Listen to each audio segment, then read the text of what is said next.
Hi everyone, and welcome back to the Shanae Show.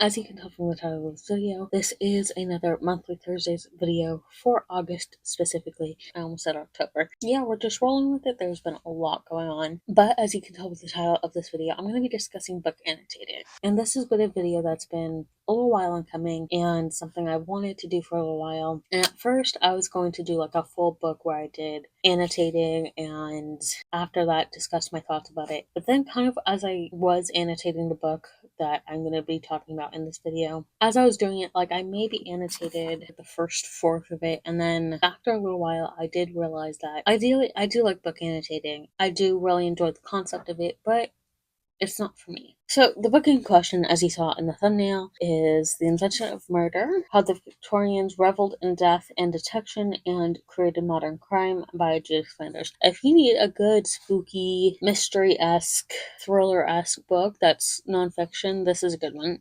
Be warned that it is a bit of a thick book. It's 400 pages, not including like the notes and selected bibliography and other stuff, but the actual book where you're reading is about 450 pages, a little over 450 pages. That did factor into why I stopped annotating it, because I've already read this book and I did want to reread it, and ideally this is a good book to annotate, especially when you're rereading, because you're picking up on things. But at the end of the day, for me, like I said, even though ideally I do like annotating books, it's not for me really. And I feel like it's taken me a little while to accept this, because it's like, oh, I love annotating books. I love it. I love it. And I'm all for people annotating their books, but not something that I personally like doing. Let me rephrase that. It's not that I don't like doing it. It's just, for me, it's either very two extremes, where if I'm using tabs and only tabs, I used these ones for The Invention of Murder. And if I'm tabbing, either I will tab excessively because I'm just seeing all the quotes that I like, everything that I'm picking up on, and it's just like a bunch of tabs. I did that last year, I want to say, for The Three Lives of Alex St. Pierre, where that has a whole lot of tabs in it, because I was just tabbing like crazy. And that's when I'm not highlighting as well, or underlining, or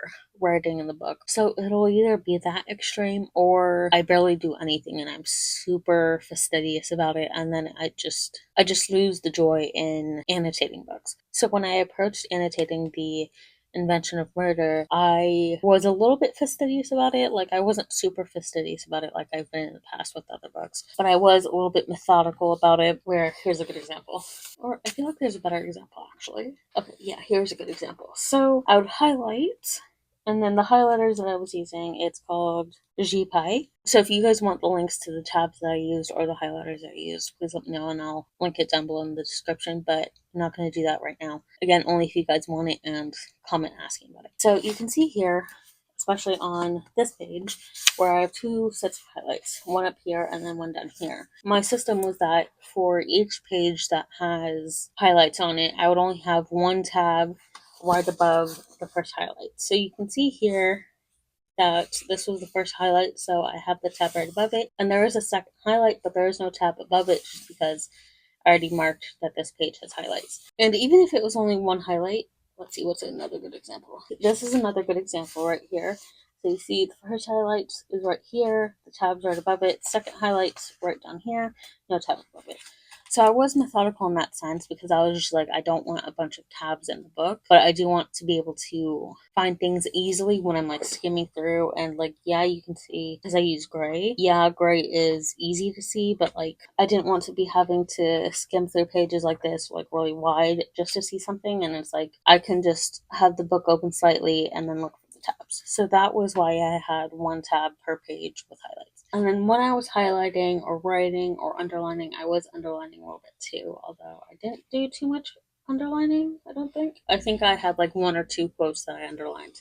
But when I was highlighting things that interested me, things I didn't know or didn't recall right off the top of my head, because again, this is a book that I've read before and I've heard about quite a few of these cases in documentaries that I've watched, specifically on PBS, I think, one of the PBS things that I'm subscribed to through Prime, Amazon Prime. And then I would also write using the thin tip of the highlighter. And when I would be writing down, I would write like little comments that I did, where it's like, this one specifically, I can't read all of it, but I basically was like, where I said he may have been in a middle class position, but his friends, people we knew, acquaintances didn't help in his case. I would write things that I would think about that I thought maybe the author didn't quite address, or maybe only half addressed. So again, I maybe only annotated the first fourth of the book, a little under a fourth of the book. And I feel like The Invention of Murder also shows another extreme for me where it's like I start and I have a pretty good method in place for annotating books, but then I just stop and finish reading it. And for me, it's like, again, like I said, I love annotating. I love the idea of annotating books and writing in books because I feel like that adds a touch of personality to the book, a little bit more of a personal flair to the book. And then, like I mentioned earlier, like the Three Lives of Alex St. Pierre shows kind of the other extreme where it's like I just tab almost incessantly. There was like a method to the madness for me